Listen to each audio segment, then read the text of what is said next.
ओम शांति।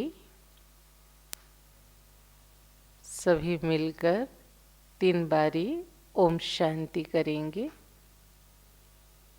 ओ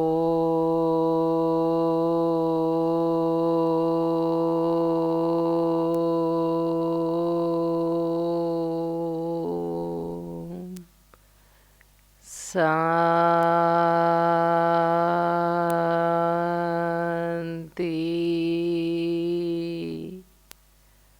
ओम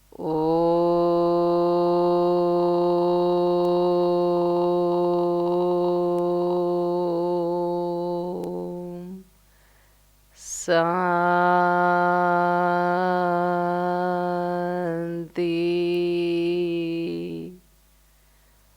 ओम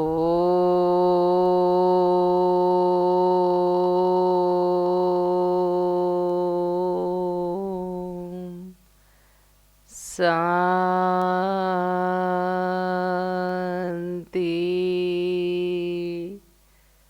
ओम शांति।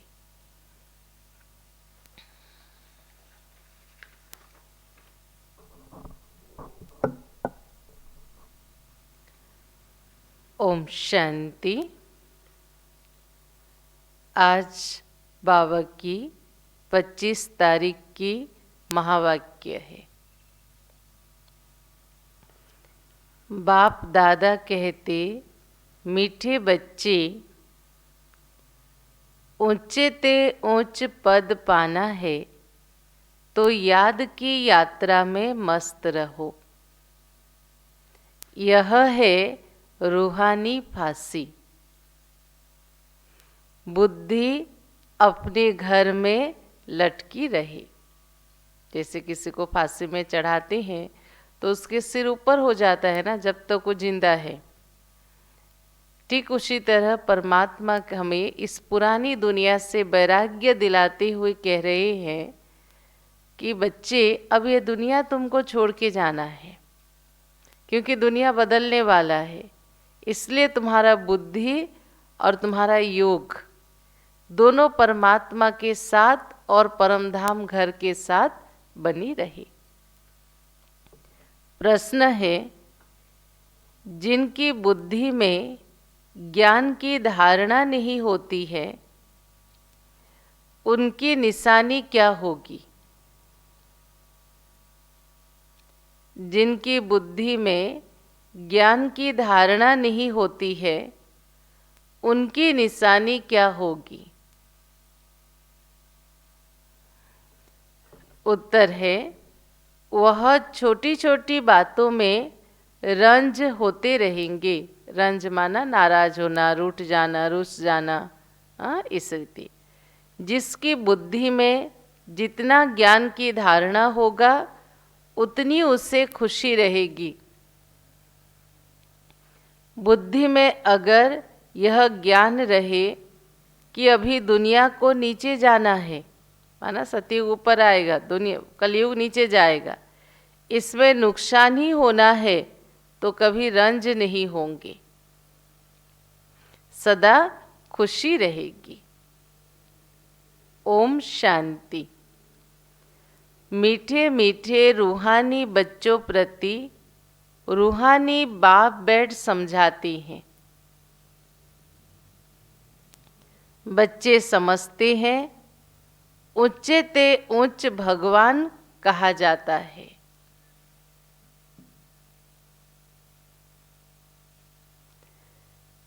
बच्चे समझते हैं ऊंचे ते ऊंच भगवान कहा जाता है।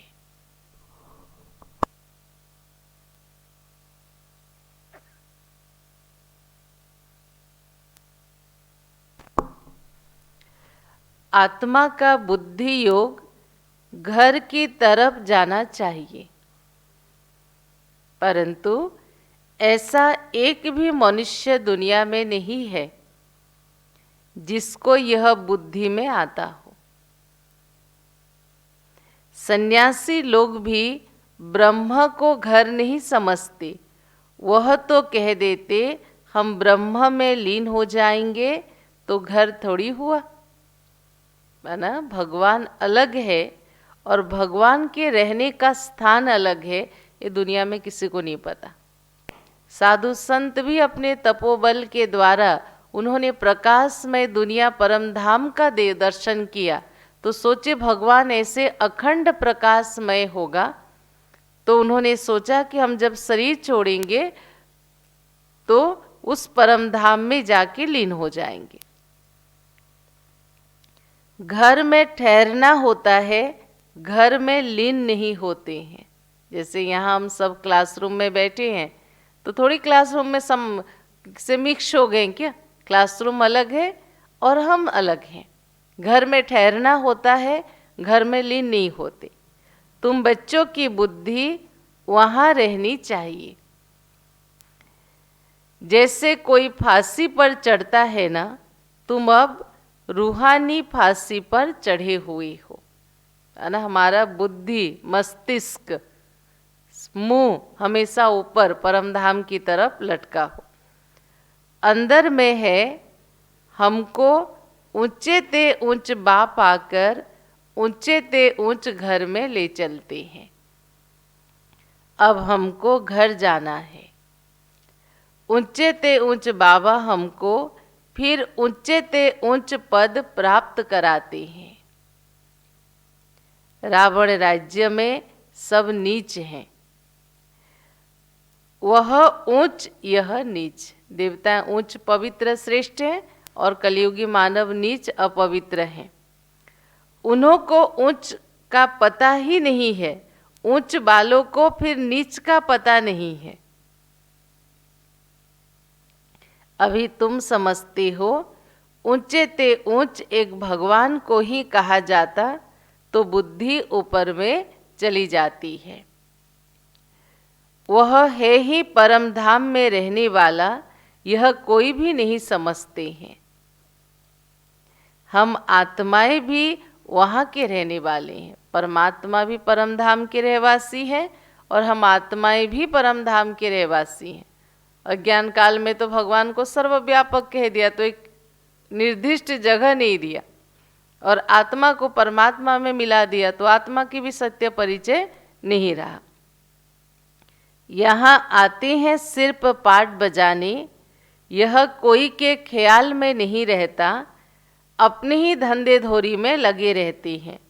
अब बाप समझाते, ऊंचे ते ऊंच तब बनेंगे जब याद की यात्रा में मस्त रहेंगे।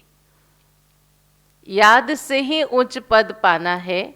नॉलेज जो तुमको सिखलाई जाती वह भूलने क्यों नहीं है। जो ज्ञान सुनते हो कभी भूलना नहीं है।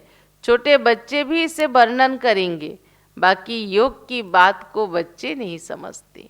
बाबा का कहने के भाव, ज्ञान तो कोई भी समझा सकता है, छोटा बच्चा भी, पर योग है मुख्य नंबर 1, जिससे हम उच्च पद पाएंगे। तो चले सभी परम धाम घर में।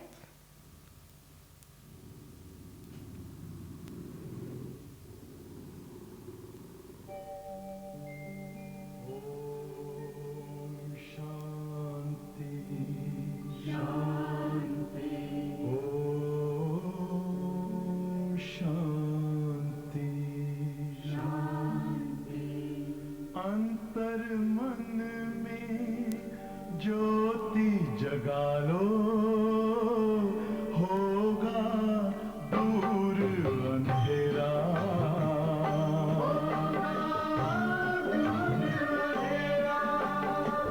शिव का कर लो ध्यान, आ रहा पावन पुण्य सवेरा।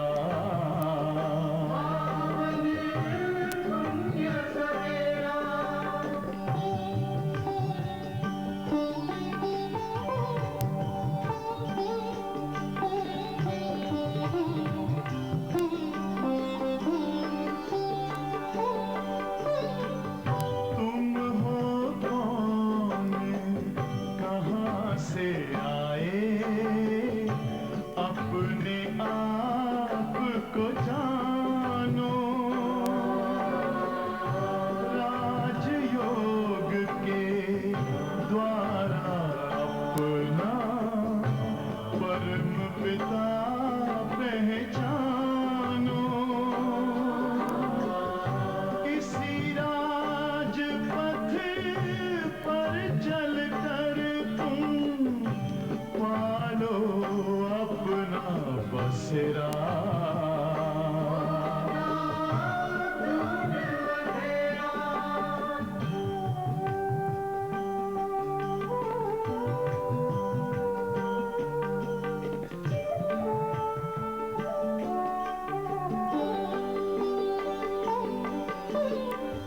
तुम हो आत्मा तन से न्यारे, परमात्मा को प्यारे। दिव्य गुणों को धारण करके योगी बनो दुलारे। ज्योति बिंदु ही तोड़ेगा ये माया मोह का घेरा।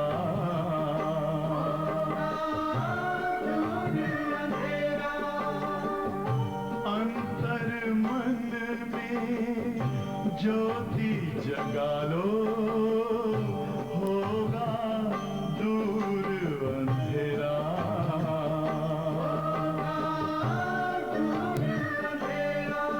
ओम शांति, ओम शांति, ओम शांति।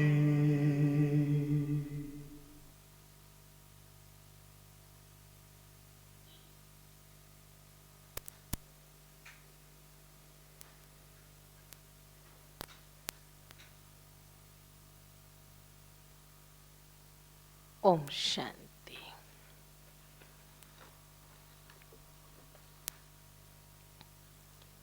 बहुत बच्चे हैं जो याद की यात्रा पूरी रीति समझते नहीं हैं। हम कितना ऊंचे ते ऊंच जाते हैं। मूल वतन, सूक्ष्म वतन, स्थूल वतन, 5 तत्व तो यहाँ है ना। सूक्ष्म वतन, मूल वतन में 5 तत्व नहीं होते। यह नॉलेज बाप ही देते हैं, इसलिए उनको ज्ञान का सागर कहा जाता। इन सारी बातों की स्पष्टीकरण परमात्मा ही यहाँ समझाती, इसलिए उन्हें ज्ञान का सागर कहा जाता। मनुष्य समझते बहुत शास्त्र आदि पढ़ना ही ज्ञान है, कितना पैसा कमाते हैं। शास्त्र पढ़ने वालों को कितना मान मिलता है, परंतु अब तुम समझते हो इसमें कोई ऊंचाई तो है नहीं। ऊंचे ते ऊंच तो एक भगवान है और उनके द्वारा हम ऊंचे ते ऊंच स्वर्ग में राज्य करने वाले बनते हैं। ज्ञान उसे कहा जाता जो आपको जो हो उससे भी ऊपर स्थिति में ले जाए। तो परमात्मा के दिए हुए ज्ञान को ऊंचा कहेंगे, परमात्मा को ऊंचा कहेंगे, क्योंकि इसके द्वारा हम स्वर्ग में राज्य करने वाले बनते हैं। स्वर्ग क्या है, नर्क क्या है, 84 का चक्र कैसे फिरता है, यह सिवाय तुम्हारे इस सृष्टि में कोई भी नहीं जानते। हम ब्राह्मण बच्चों के सिवाय इस सृष्टि में कोई भी नहीं जानते। कह देते यह सब कल्पना है, ऐसे के लिए समझना है ये हमारे कुल का नहीं है। ये दुनिया कैसे कल्पना है, देवी देवता कैसे कल्पना है, सुख शांति दुनिया इस धरती पर मौजूद है कैसे कल्पना है। जो समझते सब ब्रह्मा कुमारियों की कल्पना है, तो परमात्मा कहते समझ जाओ ये ईश्वरीय कुल की आत्मा, दैवी कुल की आत्मा नहीं है। दिल शिकस्त नहीं होना है कि क्यों नहीं समझता, ये मैं समझा नहीं सकता, ऐसे नहीं समझना है। समझा जाता इनका पाठ नहीं है तो कुछ भी समझ नहीं सकेंगे। समय नहीं हुआ हो या उनको स्कूल में आने का नहीं हो तो कितना भी समझाओ समझेंगे नहीं, इसलिए दुखी नहीं होना है। अभी तुम बच्चों का सिर बहुत ऊंच है। जब तुम ऊंच दुनिया में होंगे तो नीच दुनिया को नहीं जानेंगे। नीच दुनिया वाले फिर ऊंच दुनिया को नहीं जानते। सतयुग वाले ना कलयुग के बारे में जानते, कलयुग वाले ना सतयुग के बारे में पूर्ण रीति जानते हैं। उनको कहा जाता स्वर्ग। बिलायत वाले भल स्वर्ग में जाते नहीं, फिर भी नाम तो लेते हैं हेवन पैराडाइज कह के। मुसलमान लोग भी बहिश्त कहते, परंतु उनको पता नहीं है कि वहाँ कैसे जाना है। अब तुम बच्चों को कितनी समझ मिलती है, ऊंचे ते ऊंच बाप कितनी नॉलेज देते हैं। ये सारी समझ, ज्ञान, शिक्षा हमें कौन दे रहा है? स्वयं भगवान, जो सबसे ऊंचा है। यह ड्रामा कैसा वंडरफुल बना है। जो ड्रामा के राज को नहीं जानते वो कहते ये कल्पना है। तुम बच्चे जानते हो यह तो है ही पतित दुनिया, इसलिए चिल्लाते हे पतित पावन आकर हमको पावन बनाओ। बाप कहते हर 5000 वर्ष के बाद हिस्ट्री रिपीट होती है। कहते ना इतिहास अपने आप में दोहराता है, तो हर 5000 वर्ष के बाद इस सृष्टि चक्र पुनरावृत्त होती है। फिर सतयुग त्रेता द्वापर कलयुग संगम होगा, फिर सतयुग त्रेता द्वापर कलयुग संगम होगा। पुरानी दुनिया सो नहीं बनती, इसलिए मुझे आना पड़ता है। ये कर्तव्य करने वाला कौन? स्वयं भगवान है। कल्प कल्प आकर तुम बच्चों को ऊंचे ते ऊंच बनाता हूँ। पावन को ऊंच और पतित को नीच कहा जाता है। यही दुनिया नई पावन थी, यही दुनिया अभी पतित बनी है। जैसे अभी दिन है देखो, फिर रात होता है ना, यहीं पर होता है ना, ना अलग, रात के लिए अलग जगह, दिन के लिए अलग जगह। ठीक उसी तरह इस सृष्टि चक्र में सतयुग सुख शांति की दुनिया भी इस भारतवर्ष में था और कलयुग दुख अशांति की दुनिया भी सृष्टि रंगमंच पर है। तो बाबा कहते हैं, देखो यह बातें तुम्हारे में भी नंबरवार हैं जो समझते हैं। जिनकी बुद्धि में यह बातें रहती वो सदा खुश रहते हैं। बुद्धि में नहीं तो कोई ने कुछ कहा, कुछ नुकसान हुआ, रंज हो जाते। बाबा कहते अब इस नीच दुनिया का अंत होना है, क्योंकि यह पुरानी दुनिया है। मनुष्य कितना नीच बन जाते, परंतु यह कोई समझते थोड़ी है कि हम नीच हैं। अभी कितनी डाउनफॉल हो गया है मानवता की, लेकिन फिर भी कोई नहीं समझता कि हम इतने अधोपतन की ओर चले गए हैं। भक्त लोग हमेशा सिर झुकाते, नीच के आगे सिर झुकाना थोड़ी होता है। नतमस्तक, देवताओं की मूर्ति देखकर सिर अपने आप झुक जाता है, क्योंकि वो हमारे से श्रेष्ठ है, ऊंच है, पवित्र है। जो हमारे से गए गुजरे होंगे उनको देख के थोड़ी होगा। पवित्र के आगे सिर झुकाना होता है। सतयुग में कभी ऐसा नहीं होगा, भक्त लोग ही ऐसा करते। सतयुग में कोई किसी को नमस्कार नहीं करेगा, क्योंकि सब पवित्र आत्मा होंगे, सम्मान होगा, स्नेह होगा, लेकिन ऐसा नहीं होगा। बाप तो ऐसा नहीं कहते सिर झुकाकर चलो, नहीं ना, यह पढ़ाई है। गॉड फादरली यूनिवर्सिटी में तुम बच्चे पढ़ रहे हो, तो कितना नशा होना चाहिए कि हमको पढ़ाने वाला स्वयं भगवान है। ऐसे नहीं सिर्फ यूनिवर्सिटी में नशा रहे, घर जाओ तो उतर जाए।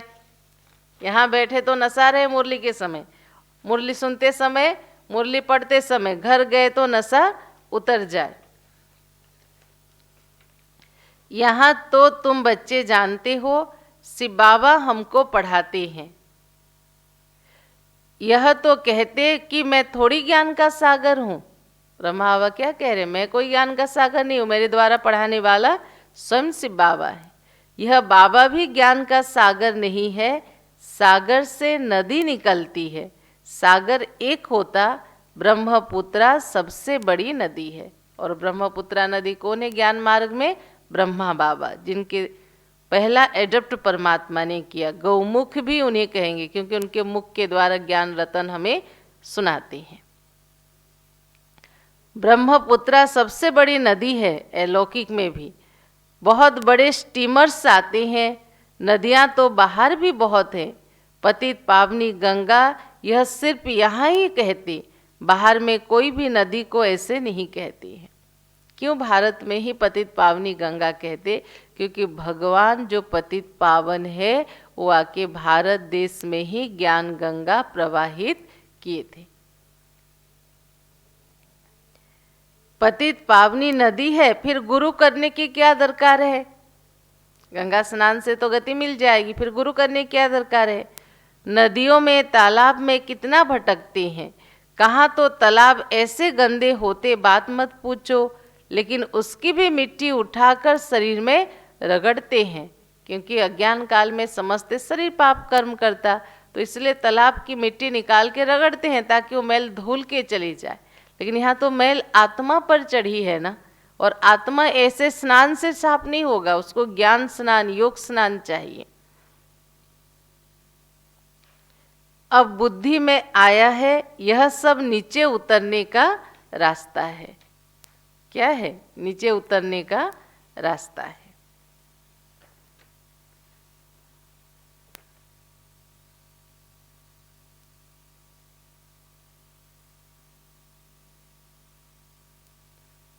वो लोग कितना प्रेम से जाते हैं, अब तुम समझते हो। इस ज्ञान से हमारी आंखें खुल गई। खुली है सबकी आंखें। आंख माने यहाँ बुद्धि, दिमाग खुल गया। सत्य क्या, असत्य क्या है, सत्य ज्ञान क्या है, सत्य परमात्मा का परिचय क्या है, वो सब कुछ हमने जाना। तुम्हारी ज्ञान की तीसरी आंख खुली है। कौन सा? आत्मचक्षु। तीसरी आंख खुली है। आत्मा को तीसरा नेत्र मिलता है, इसलिए त्रिकालदर्शी कहती है। तीनों कालों का ज्ञान आत्मा में आता है।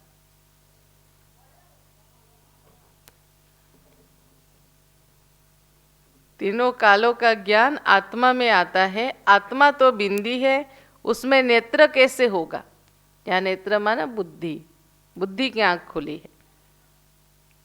यह सब समझने की बातें हैं। ज्ञान के तीसरे नेत्र से तुम त्रिकालदर्शी त्रिलोकीनाथ बनती हो, नास्तिक से आस्तिक बन जाती हो।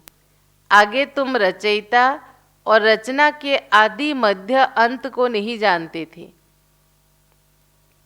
अभी बाप द्वारा रचना के आदि मध्य अंत को जानने से तुमको वर्षा मिल रहा है। बाप द्वारा रचना के आदि मध्य अंत को जानने से हमें वर्षा मिल रहा है।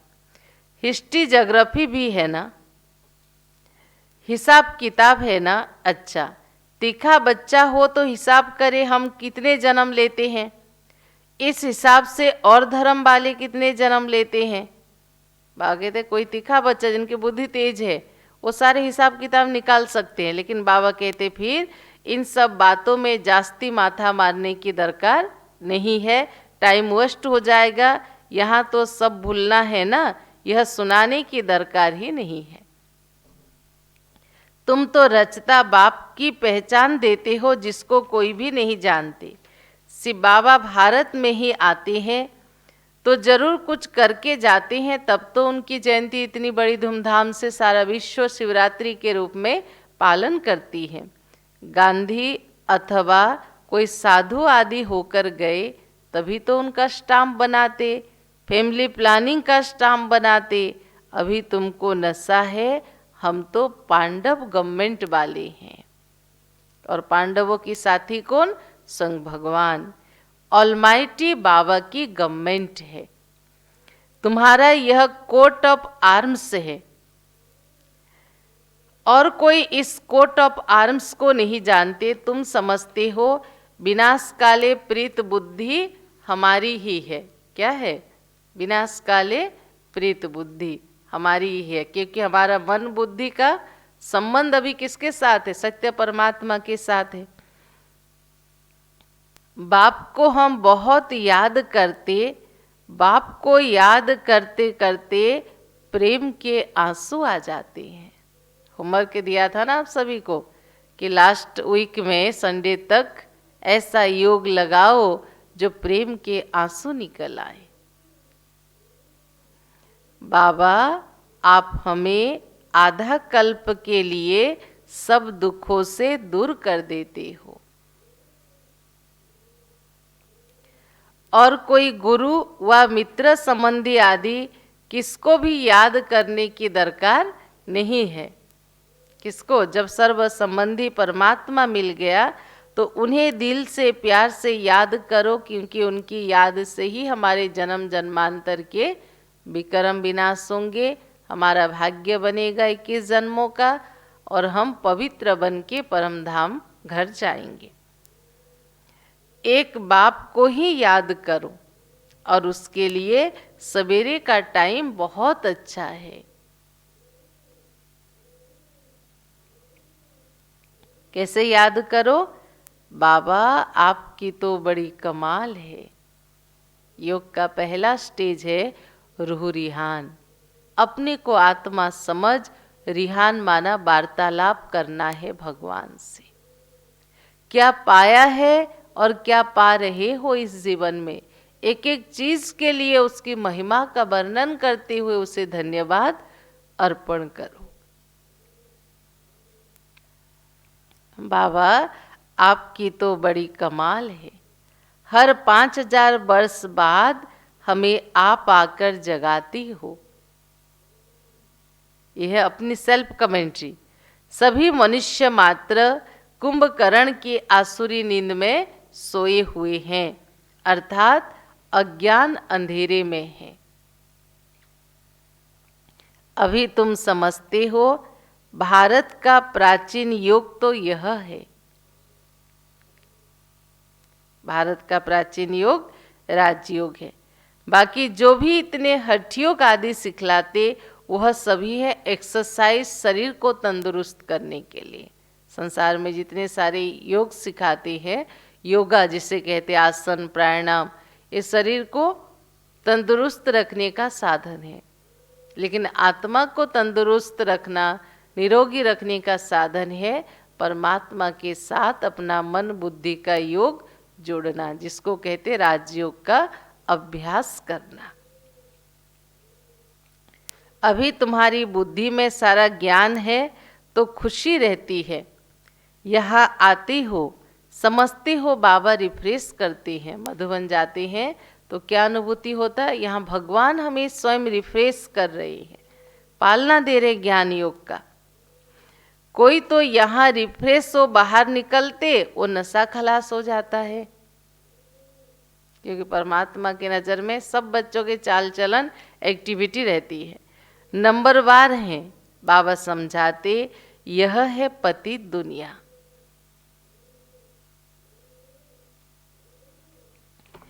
बुलाते भी हैं, हे पतित पावन आओ, परंतु अपने को पतित समझते थोड़ी हैं।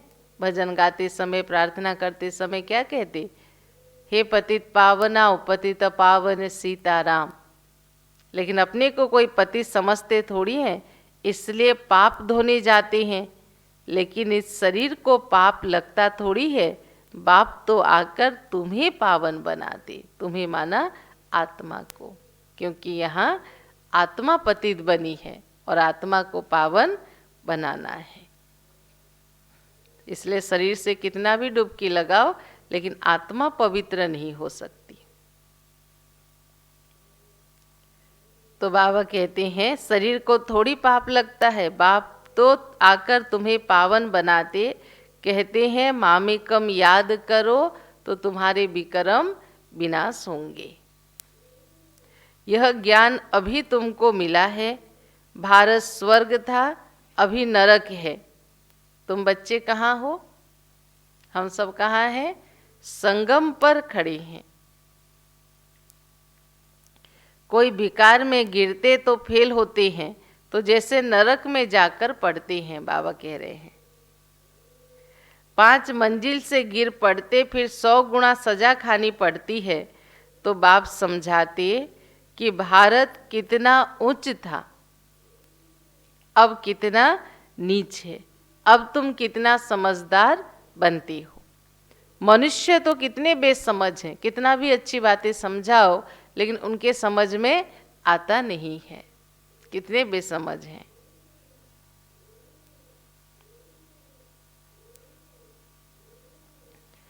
बाबा तुमको यहाँ कितना नशा चढ़ाते, फिर बाहर निकलने से नशा कम हो जाता है, खुशी उड़ जाती है।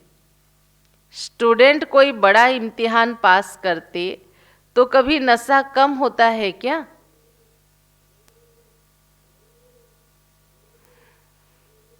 कभी नशा कम होता है क्या? पढ़कर पास होते फिर क्या क्या बन जाते। लौकिक पढ़ाई में भी जब बच्चे पढ़ते हैं और पास होते हैं तो उनका नशा थोड़ी कम होता है, और नशा चढ़ता है। जब पोस्ट पोजीशन में जाते और नशा चढ़ता है। तो बाबा कहते हैं यहाँ भी तुम्हें नशा चढ़ना चाहिए। तुम क्या बनने वाले हो? अभी देखो दुनिया का क्या हाल है। तुमको ऊंचे ते ऊंच बाप आकर पढ़ाते हैं, सो भी है निराकार। पढ़ाने वाला कौन है? निराकार। तुम आत्माएं भी निराकार हो। यहाँ पाठ बजाने आई हो, यह ड्रामा का राज बाप ही आकर तुम बच्चों को समझाते हैं। आत्मा का परिचय, सृष्टि चक्र का परिचय, सृष्टि नाटक का परिचय, कैसे यहाँ हम आत्मा एक्टर बन के अपना पार्ट प्ले कर रहे हैं, उस सारे ज्ञान के स्पष्टीकरण संग भगवान आकर हमें यहाँ समझाते। इस सृष्टि चक्र को ड्रामा भी कहा जाता। उस नाटक में कोई बीमार पड़ते तो निकल जाते। यह है बेहद का नाटक। यथार्थ रीति तुम बच्चों की बुद्धि में है। तुम जानते हो यहाँ हम पाठ बजाने के लिए आए हैं। कहाँ? इस धरती पर क्या करने आए हैं? पाठ बजाने के लिए आए हैं। हम बेहद के एक्टर्स हैं, यहाँ शरीर लेकर पाठ बजाते हैं। बाबा आया हुआ है, यह सब बुद्धि में होना चाहिए।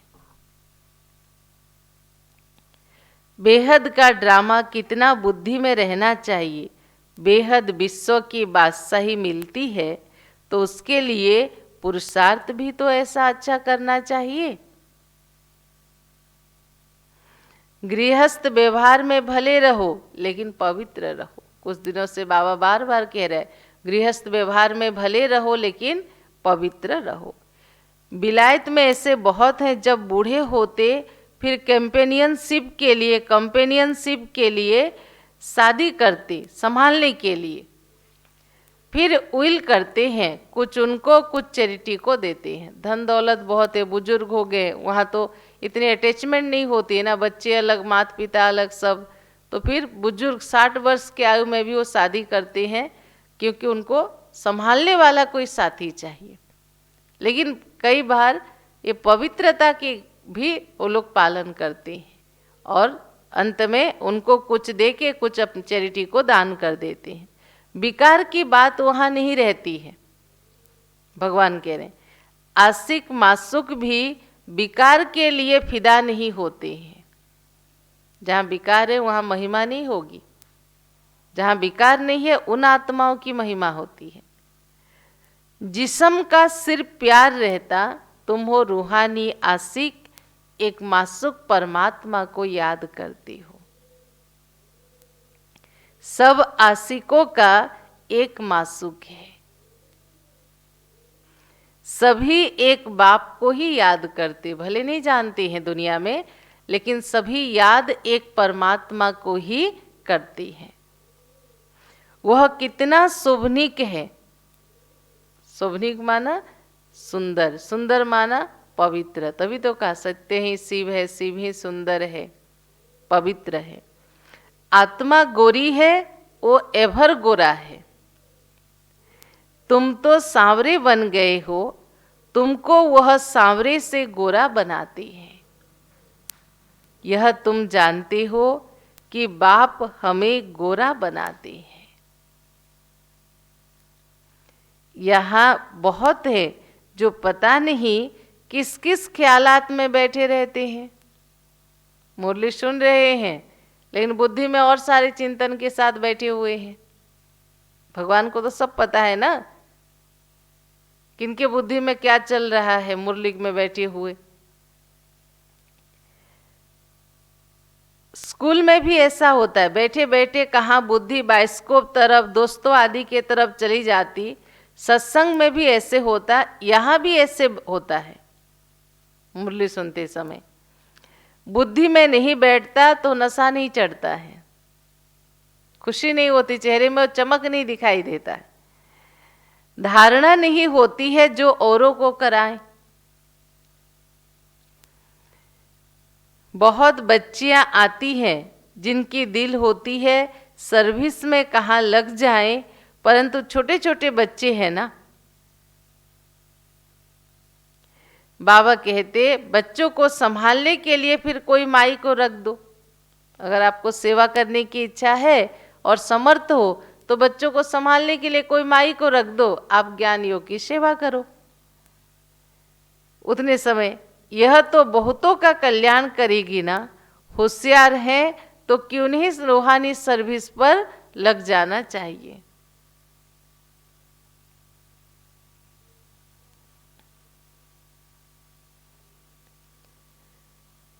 तो बाबा कहते देखो होशियार है तो क्यों नहीं रूहानी सर्विस में लग जाए। 5-6 बच्चों को संभालने के लिए कोई माई रख दो। इन माताओं की अब बारी है ना, नशा बहुत होना चाहिए। भगवान ने हमें ज्ञान का कलश दिया है। माताएं सुन रहे हो बाबा क्या कह रहे, नशा बहुत होना चाहिए।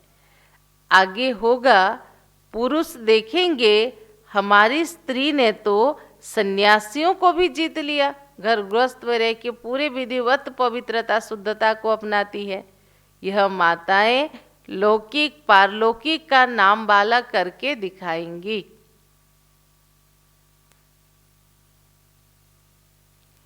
अच्छा, मीठे मीठे सिखिलधे बच्चों प्रति माता पिता बाप दादा का याद प्यार और गुड मॉर्निंग। रूहानी बाप की रूहानी बच्चों को नमस्ते। हम रूहानी बच्चों की रूहानी बाप दादा को पदम गुणा नमस्ते नमस्ते। ओम शांति। पूरी मुरली की धारणा के लिए दो मुख्य पॉइंट में से पहला पॉइंट है तुम्हें बुद्धि से सब कुछ भूलना है। जिन बातों में टाइम वेस्ट होता है वह सुनने सुनाने की दरकार नहीं है।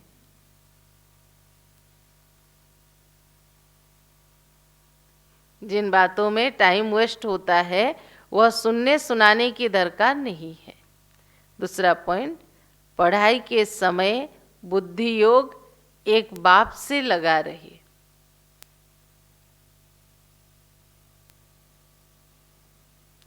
कहाँ भी बुद्धि भटकनी नहीं चाहिए। निराकार बाप हमें पढ़ा रहे हैं, इस नशे में रहना है। एक बार और, तुम्हें बुद्धि से सब कुछ भूलना है। जिन बातों में टाइम वेस्ट होता है वह सुनने सुनाने की दरकार नहीं है। पढ़ाई के समय बुद्धि योग एक बाप से लगा रहे। कहाँ भी बुद्धि भटकनी नहीं चाहिए। निराकार बाप हमें पढ़ा रहे हैं, इस नशे में रहना है। आज की वरदान ध्यान से सुने। बेहद की स्थिति में स्थित रह, सेवा के लगाव से न्यारे और प्यारे विश्व सेवाधारी भव। एक विचित्र वरदान। बेहद की स्थिति में स्थित रह, सेवा के लगाव से न्यारे और प्यारे विश्व सेवाधारी भव। विस्तार सुनेंगे पता चलेगा। विश्व सेवाधारी अर्थात बेहद की स्थिति में स्थित रहने वाले। ऐसे सेवाधारी सेवा करते हुए भी न्यारे और सदा बाप के प्यारे रहते हैं। सेवा के लगाव में नहीं आते, क्योंकि सेवा का लगाव भी सोने की जंजीर है। यह बंधन बेहद से हद में ले आता। इसलिए देह की स्मृति, ईश्वरीय संबंध से, सेवा के साधनों के लगाव से न्यारे और बाप के प्यारे बनो। बाप के प्यारे बनने का पुरुषार्थ करो तो विश्व सेवाधारी का वरदान प्राप्त हो जाएगा और सदा सफलता मिलेगी। इसलिए अपना नेचर कैसे बनाना है? बाबा ने कहा, सेवा के साधनों के लगाव से न्यारे और प्रभु के प्यारे।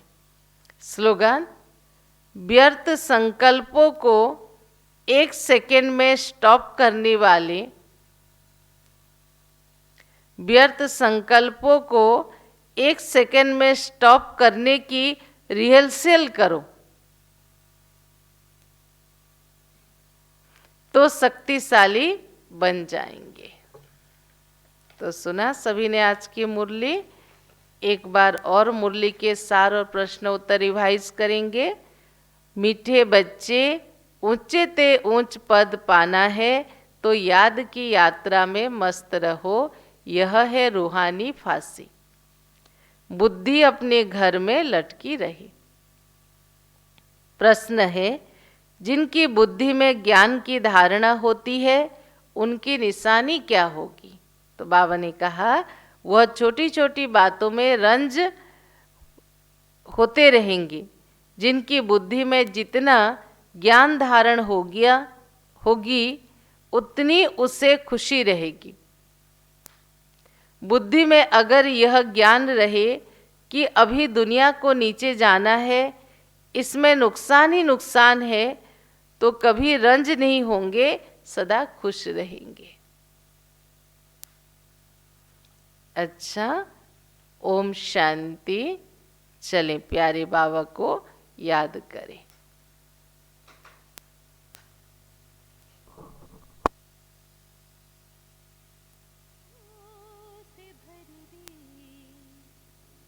जिंदगी हमारी आपकी बलिहारी, प्रभु आपकी बलिहारी।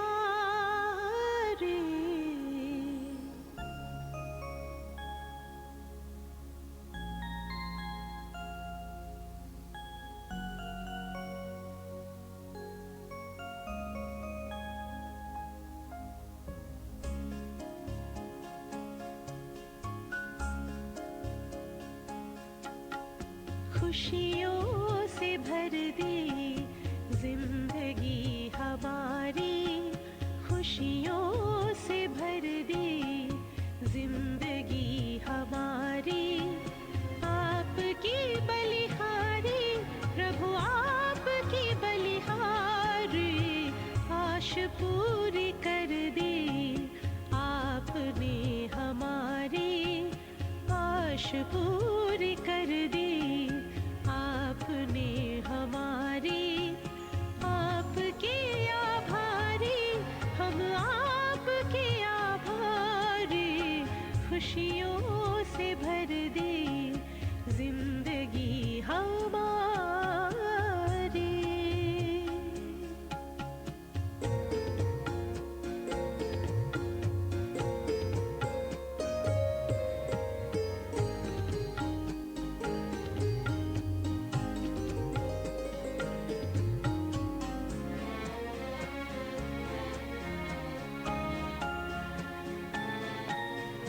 अपनी पहचान मिली, आत्मा का ज्ञान मिला।